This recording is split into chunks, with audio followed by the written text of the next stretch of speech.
आमर प्रोक्योरमेंट प्रकृत में ठीक ठाक चली किसी जगार मिलर माने जो मनमानी कर विरुद्ध में एक्शन नि भावुची बहुत सुधुरी जो मैंने बारंबार कहला पर भी सुधुरे ना विरुद्ध एक्शन नि किसी असुविधा शोकज जो मैंने अधिक कटनी छटनी कथा मानुना से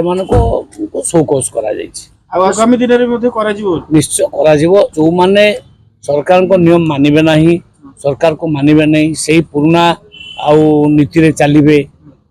सेटा चलिबो नहीं नुआ सरकार आसिला नुआ नीति रे चलिबो कृषक मान को हैरान कले एक्शन नि जो टोकन असुविधा अच्छी डिपार्टमेंट को कही से समस्या समाधान हो समस्ते टोकन पाइबे।